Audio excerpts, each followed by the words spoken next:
वक्त है अंतर्राष्ट्रीय बाजारों के जाने माने विशेषज्ञ अजय बग्गा साहब से मुलाकात करने का। ढेर सारी खबरें आई हैं वीकेंड पर जिस पर हमें बग्गा साहब से बातचीत करनी है। पहले शुरुआत इस वीकेंड की सबसे बड़ी खबर के साथ करते हैं। बग्गा साहब, ट्रम्प साहब ने मदद की गुहार लगाई है। 5 देशों को बोला है भाई कि हॉर्मुज़ को खाली करवाने में, वहाँ से आवागमन में हमें मदद कीजिए, अपनी नेवी भेजिए। क्यों? क्या अमेरिका ढीला पड़ता हुआ दिख रहा है? क्या उससे हैंडल नहीं हो रहा है? क्या ये सोचना समझना, इसका ये मतलब निकालना ठीक है? जी, देखें तो अमेरिकन मिलिट्री ने साफ साफ कहा है बहुत मुश्किल है ये करना, क्योंकि क्या है, पहाड़ आते हैं बिल्कुल समुंदर के अंदर ईरानी तरफ से, और वहां पे कोई भी छोटा ड्रोन भी लेके या मिसाइल लेके बैठे हो तो पूरे खाड़ी के ऊपर उनका कब्जा है। तो ऐसे माहौल में नेवी ने तो कह दिया कि बहुत मुश्किल है। तो इन्होंने 2500 मरीन्स भी मंगाए हैं अपने अमेरिकन आर्मी के। तो ये भी लगता है कि शायद लैंड कब्जा करने की कोशिश करें कोस्टल ईरान पे, बट वो काफी युद्ध काफी बिगड़ सकता है। तो उसमें फिर इन्होंने, आप देखें, अगर क्रोनोलॉजी देखें, पहले इन्होंने कहा कि हमारे सारे जो एलाइज हैं और चीन, ये सब शिप्स भेजेंगे। फिर कुछ जवाब नहीं आया, तो शाम को फिर इन्होंने कहा कि हमने जो करना था कर दिया, बहुत अमेरिका ने तहस नहस किया है ईरान को। अब जो जो तेल लेता है स्ट्रेट ऑफ हॉर्मुज से, वो अपनी शिप्स भेजें और करें। तो एक डिमांडिंग जैसे हो गए। और आज सवेरे एयरफोर्स वन पे जो इन्होंने बातचीत की है जर्नलिस्ट के साथ, वहां पर भी इन्होंने फिर से कहा, देखो अब बात है कि यूरोप हो, अगर यूरोप नहीं भेजेगा तो नेटो पे इम्पैक्ट आएगा इसका। हमारा जो ट्रीटी ऑर्गेनाइजेशन है यूरोप का, नॉर्थ अटलांटिक ट्रीटी ऑर्गेनाइजेशन, अगर यूरोप नहीं भेजता उस पे इम्पैक्ट आएगा। चीन बिल्कुल शांत है। जापान और कोरिया और ऑस्ट्रेलिया, इन तीनों ने मना कर दिया अनिल जी शिप्स भेजने में। यूरोप की आज बैठक है, उनकी फॉरेन मिनिस्टर्स की आज बातचीत होती है सोमवार को। तो आज उसमें बात करी जाएगी। उनके पास रेड सी में एक बेड़ा है यूरोप के पास, जो कि रेड सी को खोल के रखता है हुतीस के अगेंस्ट। तो वो बात चल रही है कि उसको पर्शियन गल्फ में ऊपर लाया जाए, और ताकि वो एटलीस्ट देख सके। बट यहाँ पे एस्कॉर्ट करना शिप्स बहुत ही मुश्किल का काम है। तो ये अभी सिचुएशन है अनिल जी। सर, ये भी समझाएं कि जैसे अमेरिका ने जो इराक के न्यूक्लियर, माफ़ कीजिएगा, ऑयल टर्मिनल से जहाँ से एक्सपोर्ट होता है खर्ग, वहाँ हमले किए। बदले में ईरान ने भी हमले किए, यूएई और एक दो जगह। इसका क्या मतलब है? क्या ये और वॉर बढ़ने की तरफ संकेत है? क्या इससे थोड़ा मामला कच्चा तेल का बिगड़ सकता है सर? बिगड़ सकता है अनिल जी, क्योंकि वो खर्ग आइलैंड जो है वहां से लगभग 95% ईरान का तेल जाता है। तो वहां पे इन्होंने मिलिट्री ठिकानों पर हमला किया है। ये जरूर है कि जो तेल के डिपो थे वहां पे स्टोरेज है, और एक छोटी सी रिफाइनरी है, उसके ऊपर हमला नहीं किया। तो तेल के इंफ्रास्ट्रक्चर पे नहीं किया, केवल उनके मिलिट्री ठिकाने पे हमला किया। बट अच्छी बात क्या थी, कल शाम अनिल जी 3 टैंकर खड़े थे। एक को पूरा लोड भी हो गया वो खर्ग आइलैंड से। तो क्या वो दर्शाता है कि इंफ्रास्ट्रक्चर नहीं बिगड़ा?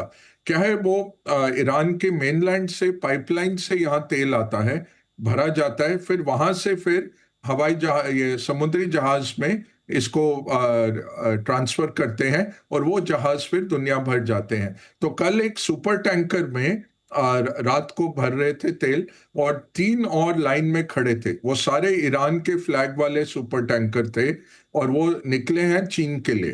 तो ये है कि थोड़ी राहत आई कि इंफ्रास्ट्रक्चर नहीं बिगड़ा उधर। बट कोशिश यही थी ट्रंप की कि ईरान को डेस्परेट किया जाए। अब सोच क्या है रिपब्लिकन पार्टी में, क्योंकि नवंबर की इलेक्शन है, ईरान कोशिश कर रहा है जितना लंबा खींच जाए, और फिर सितंबर के करीब ये कुछ इतना बड़ा करें कि नवंबर में ट्रंप हार जाए।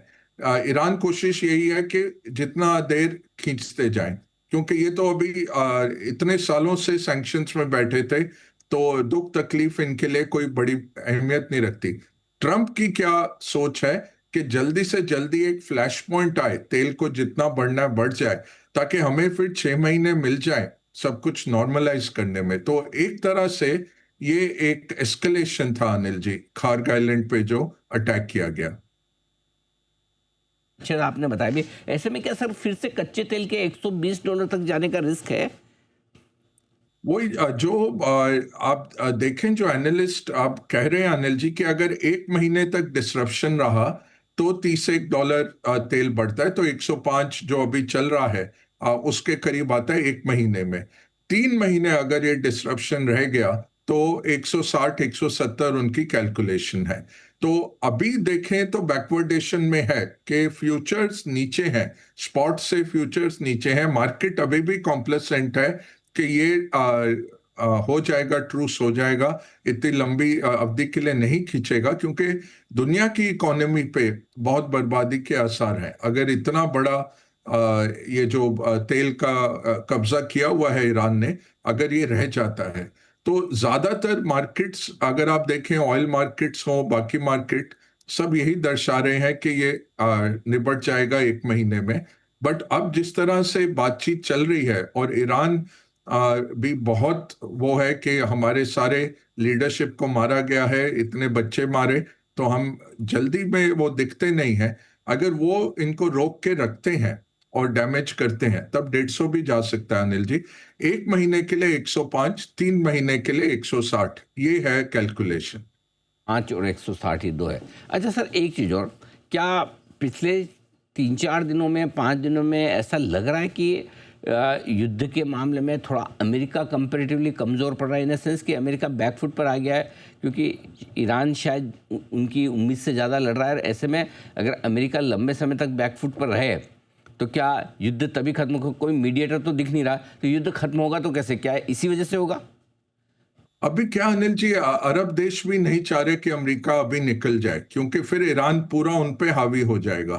तो इजरायली हो, अरब हो, सब यही कह रहे हैं कि अभी तो आप बने रहिए। 70% उनके जो माइन लॉन्चर्स हैं वो नष्ट हुए हैं। अब क्या है, बहुत डिस्ट्रीब्यूटेड वाले रह गए हैं। उनका जो यूरेनियम, एनरिच यूरेनियम का भंडार है, उसका पता नहीं लग पाया। वो बहुत महफूज तरीके से उन्होंने बहुत डिस्ट्रीब्यूटेड छोड़े हुए हैं। डर क्या है कि इनके पास यूरेनियम है तो वो रेडियो एक्टिव बना के किसी ड्रोन को, अगर ड्रोन से छोड़ेंगे, वो न्यूक्लियर बम नहीं होगा बट उससे रेडिएशन फैला सकते हैं, अगर बहुत ही खराब समय आ गया उन पे। तो अब यही है, कोशिश तो है अमेरिका की कि वो बातचीत के लिए आ जाएं। तो ट्रंप ऐसे इशारे करते रहते हैं कि वो करना चाहते हैं, मैं नहीं बात कर रहा। तो ईरानी फिर फॉरेन मिनिस्टर ने तुरंत आके कहा, हमने कोई पेशकश नहीं की युद्ध विराम की, हम लड़ते रहेंगे। तो ओवरऑल अब अमेरिका का थोड़ा सा एपेटाइट कम हो रहा है। जो अभी खबरें निकल के आई हैं, पहले हफ्ते में 11 बिलियन डॉलर्स का खर्चा हो गया है स्ट्रेट अस्त्रों में। बाकी आप देखें लॉजिस्टिक्स और वो सब, और जो नुकसान हुआ वो अलग। ये गल्फ नेशंस का जो रोज नुकसान हो रहा है, बहुत बड़ी कीमत उनको भी चुकानी पड़ रही है। 15 मिलियन बैरल दिन के वो नहीं बेच पा रहे क्रूड के, और 5 मिलियन बैरल बाकी चीजों के, साथ में गैस देखिए, फर्टिलाइजर देखिए। आज और जो खबर निकल के आई मेटल्स के लिए, ओवरऑल पॉजिटिव है। बहरीन में सबसे बड़ा स्मेल्टर है एल्यूमिनियम का, दुनिया का सबसे बड़ा प्लांट है, सिंगल प्लांट, वो उन्होंने बंद कर दिया, क्योंकि ना उनको रॉ मटेरियल एल्यूमिना मिल रहा है, ना वो भेज पा रहे हैं, तो स्टोरेज उनके पास नहीं था। तो आज बहरीन ने घोषणा की कि वो बंद कर रहे हैं प्लांट। ये जो प्लांट बंद होते हैं अनिल जी, उसको फिर ब्लास्ट फर्नेस वगैरह को शुरुआत करने में काफी टाइम लग जाता है। ऐसा नहीं है कि जस्ट स्विच ऑफ करके बैठ गए और अगले दिन फिर से एल्यूमिनियम बनाने लग जाएंगे। ये फिर काफी सप्लाई निकल जाती है। तो आज देखें तो मुझे तो लगता है कि एल्यूमिनियम बाजार तेजी पकड़ना चाहिए। ये और बात है कि अब दिख रहा है कि स्लो डाउन आ सकता है दुनिया भर में। अच्छा सर, हमने भी थर्सडे इसीलिए सोचा था, हिंडाल्को नेल्को बड़ी खरीदारी की भी राय भी दी थी कि बहरीन का प्लांट ये जो बंद होने जा रहा है इसका बड़ा असर होगा। हालांकि उस दिन स्टॉक गिर गए, अब जाकर वापस से स्टॉक रिएक्शन में एक्शन में आते हुए दिखे हैं। डॉलर इंडेक्स में मजबूती की वजह 100 के ऊपर निकला है। डॉलर इंडेक्स 10 महीनों के ऊपरी स्तरों पर आया है और बॉन्ड यील्ड भी बढ़कर सर 5 हफ्तों की ऊंचाई पर 4.28% पर। अमेरिका में ये दोनों जो चीज़ें बढ़कर आ रही है, इसकी क्या वजह है और इसका क्या असर ग्लोबल इक्विटी मार्केट्स पर आप देखते हैं सर? वो बहुत बहुत अहम सवाल है अनिल जी। ओवरऑल देखें, जब जंग का माहौल होता है, सेफ हेवन बाइंग आती है, तो क्या खरीदा जाता है? डॉलर, येन, स्विस फ्रैंक, सोना और थोड़ा बहुत चांदी। इस बार ही क्या हुआ है, हम देख रहे हैं सोना और चांदी में बिकवाली रही है। तो यही अब एनालिस्ट यही बोल रहे हैं कि जहां लोगों को लॉसेस थे या मार्जिन कॉल्स थे, वहां पे सोना चांदी बेच के वो लिक्विडिटी निकल रही है। जैसे भारत में 54,000 करोड़ भारतीय मार्केट से निकले, तो वही यही बात हो रही है कि शायद लिक्विडिटी चाहिए कहीं पे, हम इजी एग्जिट है, तो वो निकल रहा है। डॉलर सेफ हेवन बाइंग के तौर पे आ रहा है। दूसरी अहम बात क्या है, इस हफ्ते अनिल जी 8 चोटी के सेंट्रल बैंक्स मीट कर रहे हैं। 8 जो टॉप 10 बैंक्स हैं, चीन और भारत को छोड़ दीजिए, बाकी 10 में से 8 टॉप बैंक्स मीट कर रहे हैं। फेडरल बैंक की बैठक है वेडनेसडे को, उसमें होल्ड पे रहेंगे।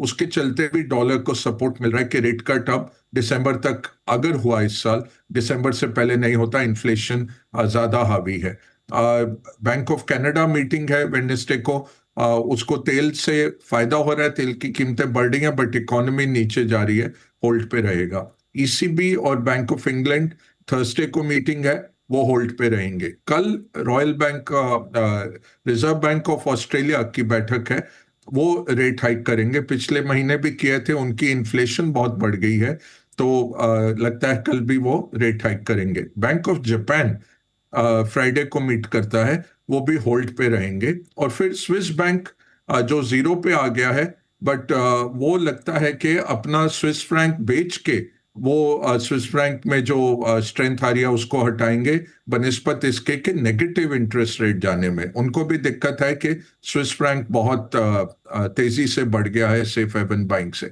और फिर स्वीडन का रिक्स बैंक, जो कि सारे स्कैंडिनेवियन बैंक का सिग्नलिंग करता है, उसका भी होल्ड पे रहने की उम्मीद है। तो 8 बैंक्स इस हफ्ते आ रहे हैं अनिल जी। डॉलर में स्ट्रेंथ है सेफ हेवन पे, और ऐसा कोई और एसेट क्लास अभी लोगों को नहीं दिख रहा जहां पे वो अपना वैल्यू मेंटेन कर सकें। सबसे उम्दा उनको डॉलर लग रहा है। तो ये विपरीत हो गया। 2026 के शुरुआत में लोगों को लग रहा था कि शॉर्ट डॉलर अच्छा ट्रेड है, अब बहुत क्राउडेड ट्रेड है लॉन्ग डॉलर की। बग्गा साहब, आज सुबह सुबह आपने ट्रम्प साहब का एक लंबा चौड़ा ट्वीट भी पढ़ा होगा पोस्ट ट्रुथ सोशल पे, जिसमें उन्होंने अमेरिका और ईरान सबके मीडिया वालों को पानी पी पी के कोसा, एकदम बहुत जम के गालियां दी है। पढ़ा सर आपने? क्या क्या क्या मतलब है इसका? नहीं, वो अनिल जी, इसमें सैटरडे को इन्होंने बयान दिया था कि ठीक तरह से कवरेज नहीं हो रही, क्योंकि अमेरिकन मीडिया इंडिपेंडेंट मीडिया है और काफी पार्टिजन भी रहता है। तो जैसे न्यूयॉर्क टाइम्स हो गया, वॉशिंगटन पोस्ट हो गया, ये सब लेफ्टिस्ट हैं, काफी इसमें कम्युनिस्ट भर रखे हैं, तो वो लेफ्ट विंग का ज्यादा लिखते हैं। फॉक्स बिजनेस वगैरह प्रो ट्रम्प हैं, वो कंजर्वेटिव राइट विंग मीडिया है, रिपब्लिकन ओरिएंटेड मीडिया है। तो ट्रम्प ने थोड़ी इनकी क्रिटिसिज्म की थी।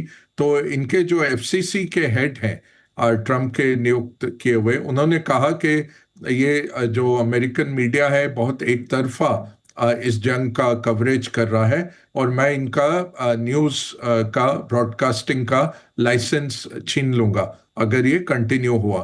तो आज फिर से ट्रम्प का बहुत बड़ा और काफी लंबा नियरली ऐसे ही है जो इन्होंने लिखा है। तो वही कह रहे हैं कि मेरे पास सिर्फ 5% मीडिया ने मुझे सपोर्ट किया है, फिर भी मैं लैंडस्लाइड से इलेक्शन जीता। तो लैंडस्लाइड तो कहीं नहीं थी, और ये भी कोई कहीं पे ये डेटा तो नहीं है कि 5% मीडिया ही उनके साथ है, बट ओवरऑल मीडिया को काफी इन्होंने आड़े हाथों लिया है और कहा है कि इनके बावजूद मैं इतना अच्छा कर रहा हूँ, ईरान जंग हम जीत रहे हैं, बट इनका कवरेज इतना नेगेटिव है और ये पॉजिटिव नहीं दिखाते। तो बहुत बड़ा एक आर्टिकल सा ही इन्होंने ट्रुथ सोशल पे पोस्ट किया है मीडिया को क्रिटिसाइज करते हुए। मीडिया वालों ने कहा है कि आप हमारा लाइसेंस ऐसे आसानी से नहीं ले सकते, और हम तो फैक्ट्स रख रहे हैं, और हमारा कवरेज करने का वो कॉन्स्टिट्यूशन, संविधान हमें अलाउ करता है, फर्स्ट अमेंडमेंट है हमारे पीछे कि हम करेंगे, राइट ऑफ फ्री स्पीच है मीडिया का, वो हम जारी रखेंगे। बड़ी इंटरेस्टिंग चीज़ है। मीडिया के साथ जंग जारी है एक और घरेलू मोर्चे पर ट्रंप साहब की।